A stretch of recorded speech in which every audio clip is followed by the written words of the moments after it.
Olá, estamos aqui em mais um episódio do Fato Bini Talk, o podcast de saúde e de beleza. E hoje, gente, eu tenho a honra de apresentar para vocês o meu convidado. Ele tem uma agenda muito cheia, foi muito difícil a gente conseguir alinhar isso. E eu tô aqui com o Dr. Gladstone, cirurgião plástico, speaker da MERS, palestrante internacional, autor de um livro fantástico sobre bioestimulador. Bem-vindo, Gladstone. Obrigado, Fá. Prazer estar aqui. E apesar da agenda, a gente sempre quer estar junto dos amigos. Então, que seja proveitoso. E hoje a gente vai falar a respeito do que todo mundo adora. A gente vai falar um pouco a respeito de cirurgia plástica. Então vamos lá, vamos falar de rosto, vamos falar um pouquinho de corpo. Uma dúvida minha e dos meus pacientes, certeza absoluta. Qual é o momento que a gente tem que realmente optar, por exemplo, por um lifting? Em que os procedimentos conservadores, como o bioestimulador, preenchedor, já não vão surtir aquele efeito esperado. Perfeito, Fá. Eu acho que isso é muito importante. É uma coisa que a gente tem que estar entendendo, os pacientes e todo mundo que está seguindo aqui também. Porque às vezes o grande problema, o mal da frustração, é a gente não alinhar as expectativas. Então a gente, às vezes, está diante de um paciente com franca indicação cirúrgica e a gente, claro, eu posso tratar esse paciente com cosmiatria ainda, mas eu estou alinhado com essa expectativa. Ele entendeu que esse é o limite que o procedimento cosmiátrico, dermatológico, minimamente invasivo é capaz de entregar. Se tiver alinhado, eu acho que está tudo bem da gente seguir.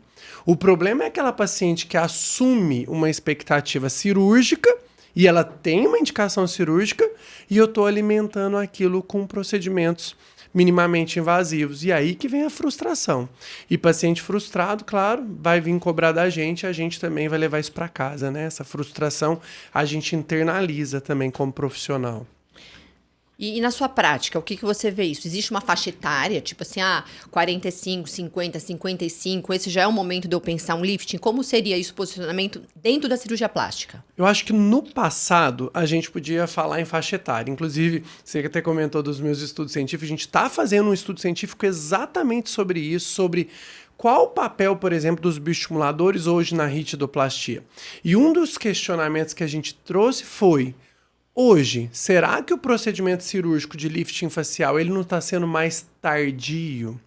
Será que aquela abdominoplastia que no começo eu fazia imediatamente depois da maternidade, com o jeito que eu estou preparando hoje com os procedimentos dermatológicos, cosmiátricos, eu não estou retardando isso? Então eu acho que hoje não dá para falar em faixa etária. Daria se eu falasse de uma paciente que nunca se cuidou, que nunca fez nada. Aí a cronologia ia ser boa. Mas hoje a gente sabe que os tratamentos que a gente está entregando de forma minimamente invasiva tem retardado o procedimento cirúrgico. Então eu acho que cabe ao profissional entender, fazer uma análise desse paciente e falar: consigo te entregar até aqui. A partir daqui você vai para uma cirurgia plástica. Duas áreas que, assim, na minha particularidade, eu acho que realmente são difíceis. Muitas vezes a paciente vem e ela tá acostumada a cuidar do rosto. Às vezes elas começam cedo, 35, 40 anos. Você faz bioestímulo, você faz tecnologia, faz preenchimento quando necessário, mas duas regiões que realmente eu acho que frustram muito ainda e que a indicação cirúrgica vem mesmo: pálpebra e pescoço. Eu concordo, genuinamente. A pálpebra, porque a gente está limitado mesmo de procedimentos preventivos. Tem uma outra coisa, mas a gente sabe que são limitados. E quando se instala, né, o excesso de pele, tanto da pálpebra inferior quanto da superior, vai ser procedimento cirúrgico. E aí, ótimo, que bom. É uma cirurgia que a gente faz em 1h30, 2. Uma rítido pode durar 5, 6 horas. Então, aquela paciente que ia fazer a rítido já com a bléfaro, tá fazendo só a bléfaro aos 45, 50 anos, eventualmente. Que ótimo. A gente conseguiu, com os procedimentos, retardar uma cirurgia que é muito maior, que tem muito mais morbidade. Uma bléfaro não costuma cursar com problemas. Uma rítido você pode ter efeitos adversos em decorrência da cirurgia, de cicatriz, né, que a gente chama de downtime. Bléfaro, uma semana depois, eu libero o paciente para suas atividades. Então ela pode trabalhar na semana seguinte. A rítido, ela vai precisar ficar uns 14 dias em casa. Então, tudo isso são conjunções. E o pescoço é a mesma coisa. E o pescoço é uma coisa que a gente precisa cada vez mais encorajar o profissional da estética. Do tipo, você está aqui para o rosto, mas vamos pensar também no pescoço? Outra coisa, vamos pensar um pouquinho na sua mão, porque você está linda de rosto, mas aí o pescoço entrega, a mão entrega. Então eu acho que nós profissionais também precisamos encorajar mais e lembrar que, olha, hoje você está indo super bem nesse aspecto, mas vamos lembrar que tem pescoço, vamos lembrar que tem colo para mulher, né, que gosta de usar um decote. Vamos lembrar que a sua mão, a hora que você for cumprimentar alguém, ela pode ser o grande denunciador, assim, da sua idade. Então, você quer rejuvenescer, tem que rejuvenescer de forma global, né? Eu acho isso importante. E é uma coisa que gera uma certa frustração no paciente. E muitas vezes eu falo assim, olha, essa pálpebra é indicação cirúrgica já. E a paciente, mas eu não quero operar. Mas é isso que você falou, a gente tem que trabalhar a expectativa. Fala assim, a gente vai fazer procedimento conservador, mas não tem como você esperar um resultado que seja o mesmo resultado de uma cirurgia. Estando alinhado nesse aspecto, eu acho que é absolutamente possível. Olha, você tem uma indicação cirúrgica, e isso é muito frequente. Eu que faço as duas coisas, eu faço a parte cirúrgica e a parte injetável, também, às vezes, eu tenho que trabalhar com isso. Olha, eu sou um cirurgião, mas isso que eu estou fazendo para você não vai ser um resultado cirúrgico. Você está optando, aí foi uma opção, porque você deu a opção dela escolher, né? Então, você está optando para um procedimento que não é o cirúrgico. Então, não adianta você esperar de um procedimento minimamente invasivo de um procedimento que deveria ter sido invasivo. Então, alinhando a expectativa, acho que está tudo bem. E vamos falar um pouquinho de corpo, né? Adoro. Hoje em dia, não, o Gladstone tá com uma técnica, gente, para deixar o abdômen gominho. Ah, isso é Com maravilhoso. bioestimulador. Gente, é fantástico. Fala um pouquinho a respeito disso. Isso é porque eu tenho muito paciente que hoje, todos nós temos, né? Eu acho que está tendo uma mudança dos padrões de vida, as pessoas têm se cuidado mais, muita gente está fazendo crossfit, usando os remédios emagrecedores do momento, né? O Ozempic, Mounjaro. Então, assim, é muito atual isso que as pessoas estão se cuidando. Entendendo que a obesidade, muitas vezes a gente tem que aceitar, mas a gente não pode, como se diz, valorizar demais, porque pode gerar repercussões na saúde da pessoa. Então, essa mudança de hábito de vida, seja medicamentoso, seja do ponto de vista nutricional e atividade física, está nos trazendo para o consultório para aqueles pacientes, poxa, eu estou forte do ponto de vista de músculo, mas eu tenho aquela pelinha solta.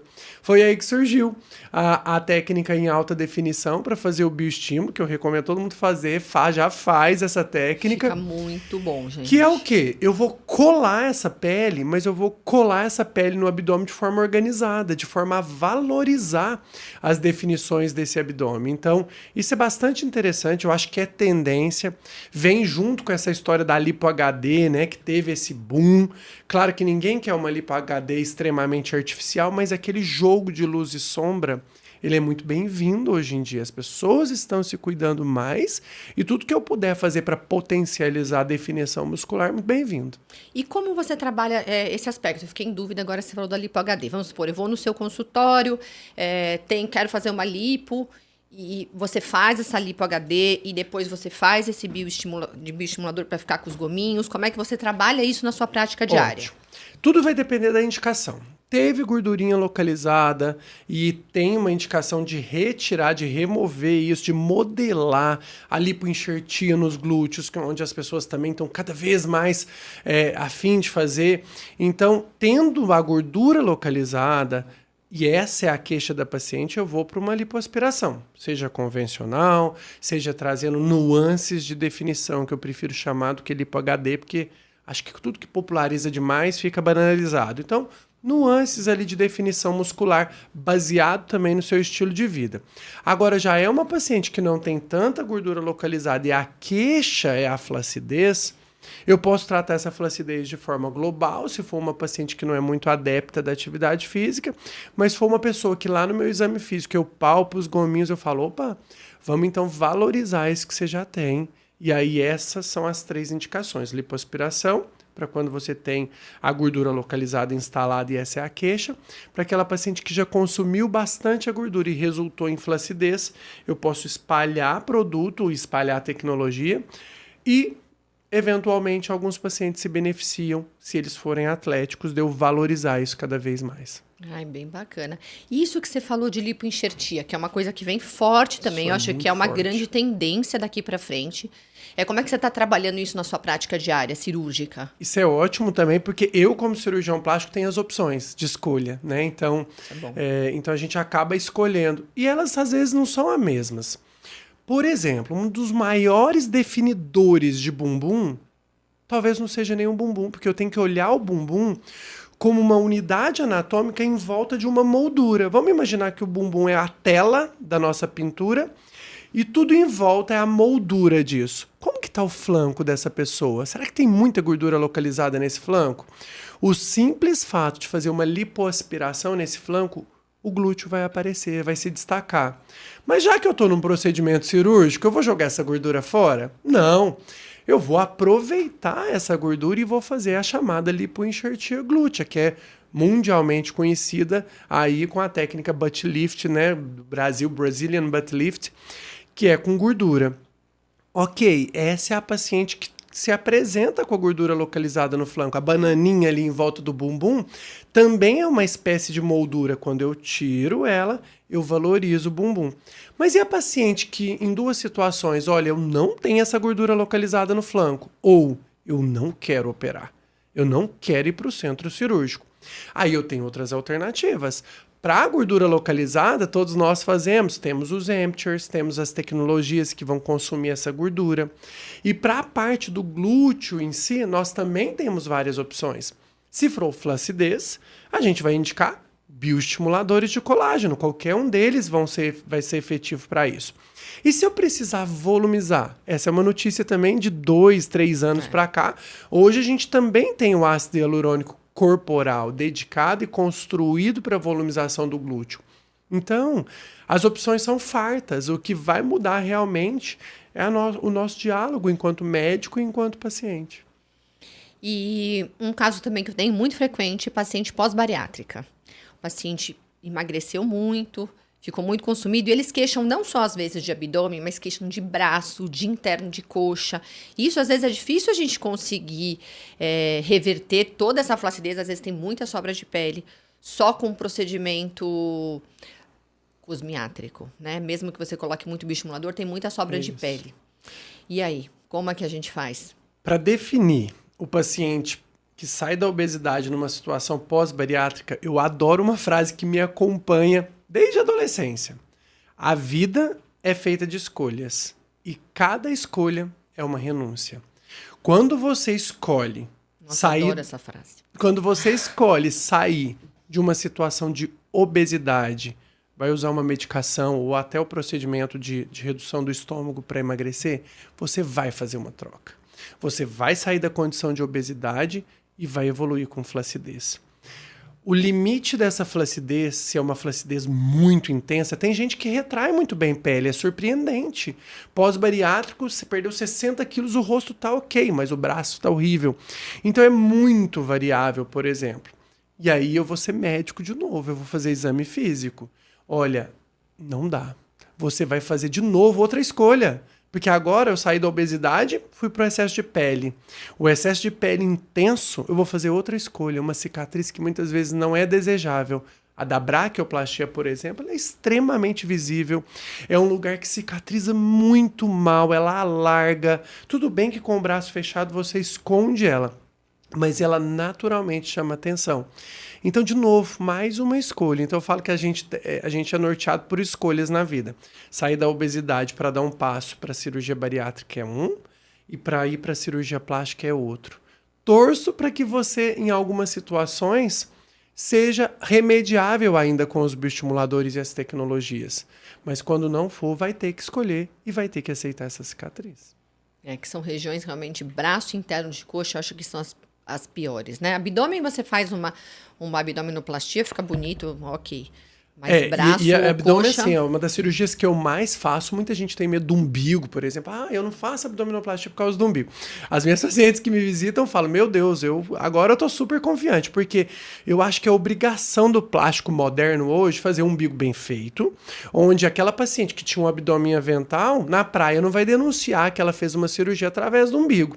E outra obrigação do cirurgião plástico é posicionar a cicatriz do corte da abdominoplastia embaixo das roupas íntimas. Eu peço para as pacientes levar um biquíni, às vezes, pro dia da marcação cirúrgica definitiva, para eu entender. Às vezes ela usa uma asa delta, às vezes ela usa do tipo sunguinha.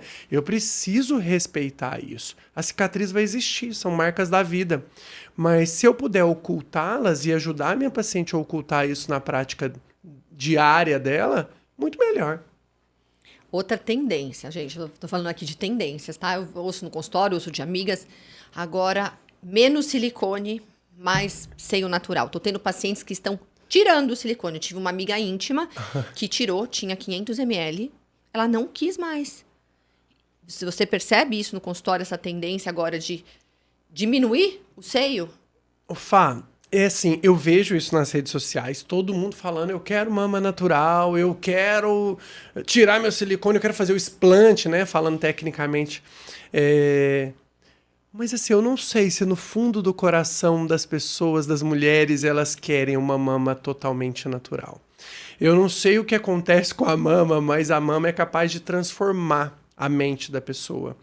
E é mesmo aquelas pacientes que falam, eu quero uma mama natural, eu quero retinha. No final ela fala, nossa, mas aquele colinho era tão bonitinho. Então, eu não sei se tá vindo uma pegada de influencers tentando colocar isso na mente das pessoas, mas que na verdade não é uma grande tendência. Eu acho que volumes grandes, sim, é uma menor tendência de pôr volumes grandes. Mas mama marcadinha com colo definido, eu acho que isso não vai cair de moda, sobretudo aqui no Brasil. E é engraçado assim, quando a gente viaja para fora, eles falam, meu Deus, não, essa marca aí do colo não é mama. E não é mesmo, a mama natural, ela não tem aquela bolinha ali em cima. Sobretudo depois de amamentação. Isso quem vai entregar é prótese. Próteses menores, eu acho que é uma grande tendência. Mas a ausência de prótese eu não acho. Não é o que eu vejo no consultório, apesar de eu estar vendo isso na rede social. Eu já tive algumas conhecidas que comentaram isso. Bem, mas a sua experiência é o que vale. Mas não é o que eu estou vendo no consultório. Já fiz vários explantes por N motivos. Mas quando você conversa a fundo, fala quais são os prós e contras, a maioria quer diminuir a prótese, manter aquele colinho um pouquinho mais marcado. Eu quero mais natural em termos de volume. Mas um formatinho redondo, a maioria quer. Então, acho que são cenas dos próximos capítulos. A gente está muito hoje em dia... Cada hora vai uma moda, né? Moda. Como a nossa profissão está vivendo moda. Você definiu bem. Outra região que me incomoda. Vou te falar, isso é verdade, isso me incomoda. Joelho. Porque às vezes você olha, tipo, tá tudo certinho, a coxa tá bonita, o bumbum tá bonito. E o joelho entrega a idade. Eu fico reparando no joelho. O joelho fica todo enrugado. Isso é engraçado, né? Mulher incomoda com isso mesmo, gente, né? Mas fica muito enrugado. Você não deve ser, mas quando começa aquele... Fica uma dobrinha aqui em cima, você fala, meu Deus, que joelho é esse? Esse a gente não tem cirurgia para isso. A princípio, claro que uma paciente com uma perda ponderal maciça, a gente pode até discutir uma cicatriz nessa região, mas no geral a gente tem aquele craquelado, né? Aquela dobrinha, tipo uma sanfoninha. Aí eu acho que a gente pode ir para um bioestimulador de colágeno mesmo, entrega bons resultados, entrega com segurança, sem downtime, faz no mesmo dia, já vai para academia e tá tudo bem. Então eu acho que para essa região especificamente, eu prefiro ser mais conservador. E na sua prática clínica, o que você tem, qual a maior procura hoje em dia das pacientes? Num consultório de cirurgia plástica, com tanto procedimento conservador aí, cosmiátrico, o que realmente predomina na sua... Em termos de cirurgia mesmo? Em termos de cirurgia. Eu acho que tudo depende do que você foca mais e que você faz mais, e aí você vai recebendo mais indicações. Hoje eu falo que eu sou um cirurgião que injeta o rosto e opera a pálpebra. E sou um cirurgião que opera muito corpo. Então, hoje eu acho que a abdominoplastia pós-maternidade, com esses detalhes que eu jogo, né, de esconder a cicatriz na roupa íntima, umbigo delicado, associar a lipoaspiração das costas com a abdominoplastia, hoje eu acho que é o meu carro-chefe. Junto, depois, seguido, acho que primeiro lipoabdominoplastia, seguido com próteses de mama simples, mas aí aquelas mamas onde o paciente não tem nada, magrinha, que é só realmente colocar, Terceiro, as cirurgias de mama, né? Mastopexia, mamoplastias, etc. E no caso dos homens, especificamente, a gente está falando só de mulher aqui, a maioria das vezes, homens mais jovens fazem lipo e homens mais velhos fazem muita blefaro. E outra coisa, que também a paciente pergunta. Para eu poder fazer uma lipo, eu tenho que ter uma gordura localizada, posso estar um pouquinho acima do peso? Como é que você maneja isso na sua prática diária? Porque eu sei que chega de tudo, né? Tudo. E essa pergunta é extremamente importante. E muitas vezes as pessoas, igual na nossa prática, o povo confunde o que é botox e o que é preenchimento. Muitas vezes elas confundem a indicação real da lipo. Eu vim aqui porque eu estou pesando 96 quilos, eu estou com um IMC de 40 e eu quero fazer uma lipo. Não. A lipo, ela é uma cirurgia de refinamento e não de emagrecimento. Então, já aconteceu alguns momentos que eu encaminhei a paciente para uma cirurgia bariátrica, por exemplo, e ela me procurou para uma lipo. Então, a indicação da lipoaspiração, ela não visa emagrecimento, mas ela visa remodelar o seu corpo que mantém com alguma gordura localizada. Claro que, às vezes, a gente aceita uma disposição de gordura um pouco maior, mas a condição ideal para uma lipoaspiração é ter pouca ou nenhuma flacidez e o acúmulo de gordura localizada. Esse seria o mundo ideal. Começou a fazer o abdômen avental, tem aquela sobra de pele, principalmente depois da maternidade ou depois do emagrecimento maciço. Aí a gente adiciona a abdominoplastia na parte da frente com a lipoaspiração das costas e da cintura. Então, mais uma vez, lipoaspiração com uma finalidade de acabamento, de refinamento corporal, mas nunca para emagrecer. Isso é importante sempre estar alinhado, né? Porque às vezes as pessoas têm uma falsa ideia a respeito disso. Tem essa falsa ideia, e se a gente for pensar, né, Fá, a gente precisa falar para a paciente, você está aqui e eu, como cirurgião plástico, eu vou tratar a camada de gordura da sua pele. Mas geralmente quem acumula essa gordura na pele também acumula gordura dentro ali do abdômen, né? A gordura visceral. E a gordura visceral não vai ser tratada. Então a paciente às vezes cai num cirurgião que eu acho que é menos honesto, vamos dizer assim, ou que não discute tanto com o paciente, faz a lipoaspiração do que cabe a ele, que é a parte da gordura da pele. E aí ela fica com aquele abdômen abaulado. Quem nunca viu, né? Na praia. Uma pessoa andando, você vê nitidamente que fez uma lipoaspiração, porque a cintura vai ficar fininha, não tem jeito, mas o abdômen abaulado. Mas aquele abdômen abaulado, você palpa a pele dessa paciente, é fininha a gordura da pele. Então, de onde que tá vindo? O abaulamento tá vindo de dentro, onde a gente não atuou, que é a gordura visceral. Então, eu falo isso muito com as pacientes. Emagreça, porque esse abaulamento vai te incomodar depois, então você vai trocar o problema. E pós-cirurgia, vamos supor, um lifting facial. Eu sempre também falo com as minhas pacientes, você vai fazer o lifting, maravilha, vai ficar, mas você tem que continuar tratando da pele. Deus. Como que você orienta as suas pacientes nesse pós-cirúrgico? Perfeito, isso eu falo muito também. Porque o que a Rítido vai fazer? Vai remover pele.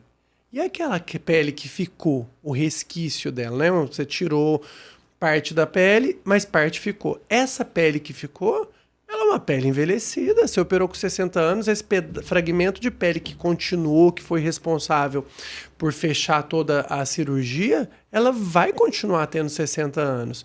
Então, ela precisa ser cuidada.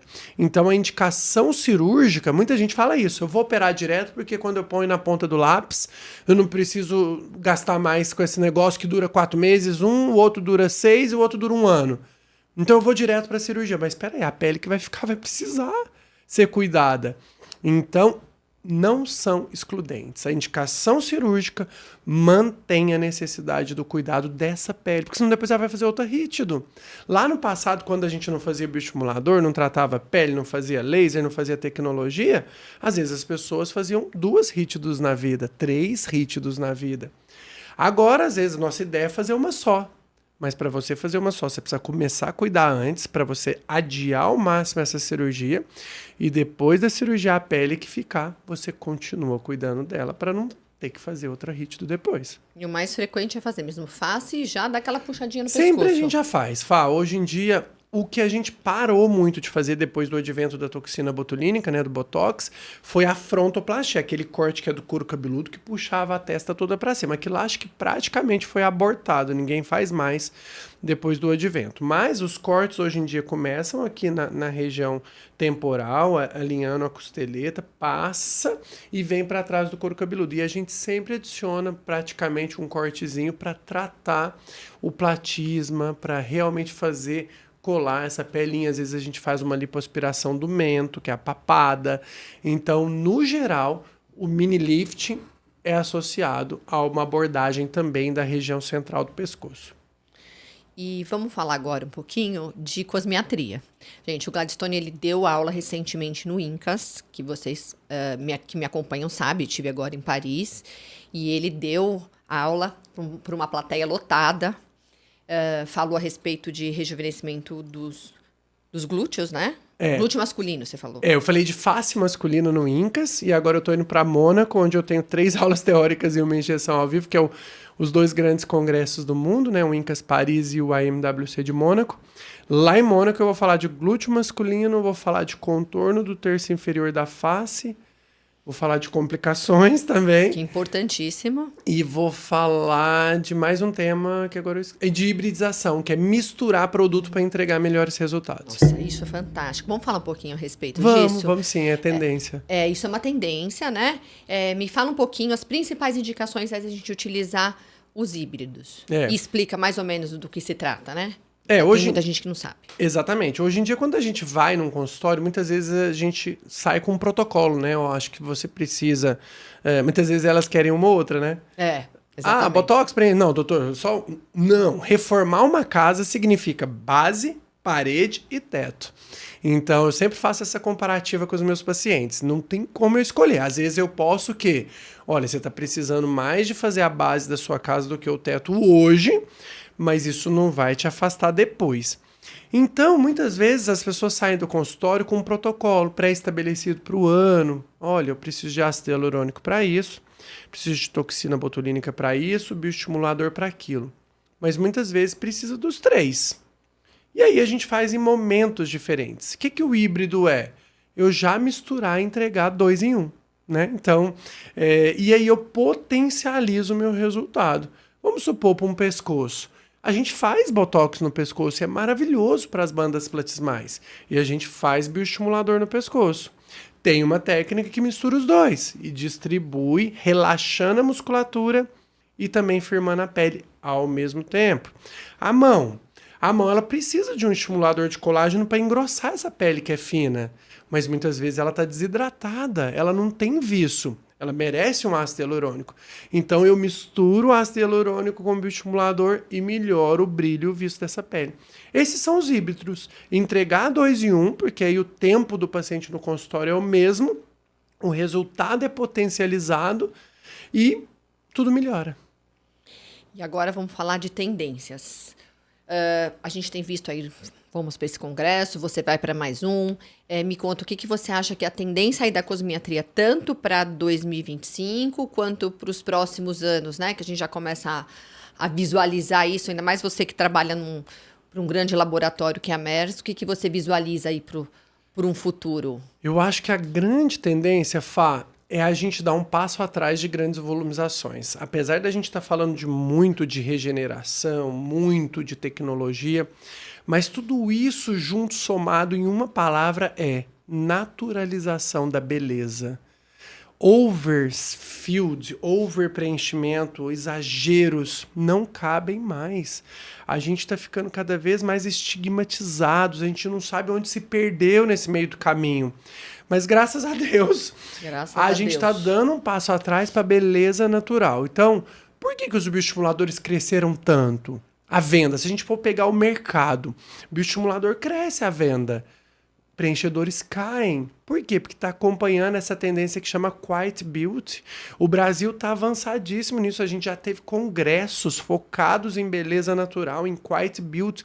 Aquela beleza onde eu chego e falo, Fá, você tá mais descansada, você tá bem. É o que eu falo para os meus pacientes, aquela coisa que a pessoa olha para você vê que você tá bem, mas ela não sabe dizer o que você fez. Dá ela... até uma torcidinha de nariz. Fala, nossa, mas tá bem, né? Teve uma paciente minha que contou que olharam pra ela e falaram assim, o sogro, não sei o que você fez, mas você tá bonita. É isso. Não é pra falar, eu fiz o preenchimento da minha olheira. É pra ouvir o quê? Você tá mais descansado hoje? Você dormiu bem? Olha que delícia que é ouvir. Nossa, você tá mais descansado, você dormiu bem, né? Parece que tá tudo tranquilo na sua vida. Não, tá um caos. Mas você ouviu isso. Imagina outra pessoa, outro paralelo. Ontem você fez preenchimento da sua olheira? Não é interessante, né? Então essa beleza natural vai vir com tudo. É glow, é brilho, é passar o ar de plenitude, de ausência de cansaço, tirar a ruga, mas tirar a ruga com naturalidade, não aquela sobrancelha que encosta no couro cabeludo. Então, assim, é sobre isso. É sobre beleza natural. E só para finalizar, o Gladstone também é speaker da Aptus. É. E aí, me conta um pouquinho o que você acha. Eu sou fã do fios Aptus, realmente. Eu não acreditava muito em fios de tração. Nem eu. Tamo junto. Cirurgia plástica, então. Então, assim, na verdade, você tinha aquela tração imediata, mas era muito efêmera. E eu acho que o Aptus, ele vem como que eu vou dizer? Ele vem para desmistificar essa coisa de que fio não tem resultado, né? Porque a gente é muito isso. Não, fio não resolve. E no Aptus, não. A gente vê e eu vejo pacientes extremamente satisfeitas com o resultado, um resultado mais duradouro. Me conta um pouquinho a respeito dessa sua história com os Aptus.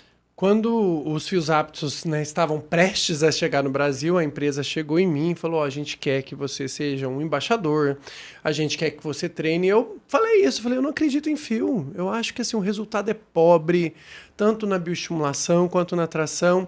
Aí eles falaram, mas dá um voto de confiança para conhecer essa marca que a gente está trazendo para o Brasil. E aí trouxeram para mim, para o meu consultório, um saquinho estéreo, óbvio, mas não tinha nem caixa.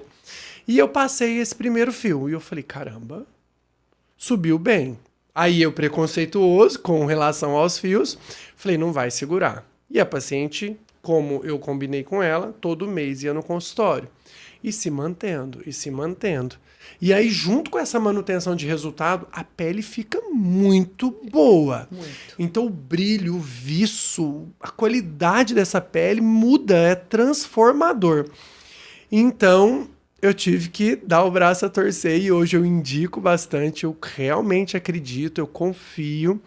E entrou no meu portfólio de rejuvenescimento. O lugar que eu mais gosto é quando o jaw, né? Às vezes a gente tenta tudo, o bulldogging, para quem não sabe o que é jaw.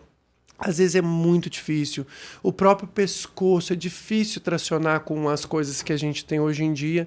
E para mim, divisor de águas para aquela paciente que queixa do jaw, queixa do pescoço, é realmente fazer uma tração bioestimuladora, né? Porque esse fio não é só tração e não é só bioestimulação, é uma tração bioestimuladora. E a gente está agora com praticamente 1 ano de experiência com esse fio aqui no Brasil. Uhum. E nessa sua experiência, como é que você está vendo essa durabilidade? Eu acho que realmente é o que eles prometem, porque antes de testar eu li todos os estudos científicos e todos eles estavam falando que realmente poderia durar 2 anos. Eu falei, será que vai durar 2 anos mesmo? O que a gente está observando é que realmente tem potencial para durabilidade de até 2 anos. Fantástico. Eu sou fã, né, gente? Vocês sabem, que me segue aí sabe que realmente eu faço bastante legal. E os resultados que eu tenho realmente são incríveis. Então, chegando novos, né, agora no Brasil para existe uma tendência de trazer mais fios, aí é porque assim, o Aptus em si que a gente tem hoje, a gente nem considera ele de tração. A gente fala que é um fio de reposicionamento, digamos assim, porque tem fios dentro da mesma família Aptus que além desse reposicionamento, ele traciona e ele ancora, ele amarra lá a estrutura no lugar. Isso ainda não tem autorização de Anvisa, por isso que a empresa ainda não traz, mas já vendo os resultados surpreendentes que a gente tem com o Aptus, né, com essa linha que chama Visage Excellence, a gente já pode abrir um norte aí para aqueles casos ainda mais desafiadores. Então, seria para casos mais desafiadores esses novos fios. Isso eu vejo na Europa, né? Quando a gente vai nos congressos, eles realmente têm um portfólio muito maior, não só grande. do Aptus, mas de vários outros tipos de fios que realmente têm essa ação de ancoragem.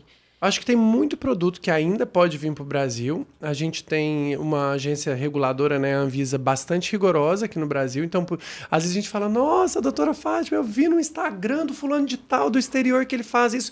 Por que o povo não traz? Não é que o povo do Brasil não quer trazer. Às vezes as burocracias para importação, elas são maiores, né? Então, é rigoroso aqui. Mas a gente está esperando muita novidade aí nesse mundo da cosmética, né? Então, gente, fiquem de olho.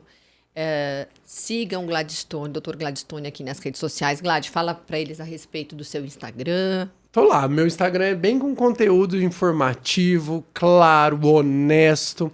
@Dr. Gladstone Faria, vai ser um prazer ter vocês lá. Glad, muito obrigada pela sua presença. Realmente abrilhantou aqui o nosso podcast. Muito obrigada, sucesso aí para você. Parabéns pela iniciativa. Eu acho que iniciativas como essa de orientação ao consumidor final são essenciais. Voltando ao assunto do nosso comecinho, para alinhar as expectativas e entregar realmente o que a gente pode e o que as pacientes merecem. Obrigado pelo convite. Gente, muito obrigada. Fiquem de olho nos próximos conteúdos do nosso canal. Um abraço.